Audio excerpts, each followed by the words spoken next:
ယခုဆက်လက်ပြီးခန်းနာစီစဉ်ကအရာ Nobel Prize ကိုဒီချက်လေးများမှာဟာရသစ္စာသချင်းဖြင့်ဖျော်ဖြေတင်ဆက်ပေးသွားမှာဖြစ်ပါတယ်ရှင်ဒီချက်လေးများကိုလက်ခုပ်တန်လေးများဖြင့်ဖိတ်ခေါ်လိုက်ရကြပါရှင်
သွားပါတယ်ရှင်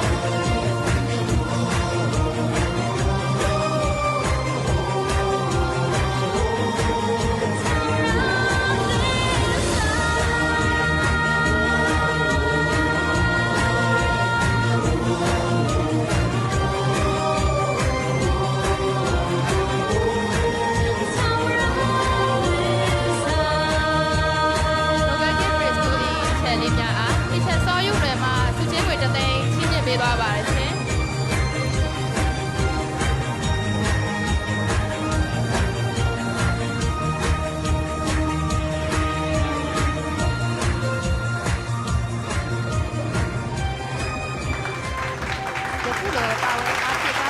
ဒီကြပါတော့ Nobel Prize ကိုတီချာလေးများအားခုပြင်ကျေးဇူးတင်ရှိပါတယ်ရှင် Nobel Prize ကိုတီချာလေးများအား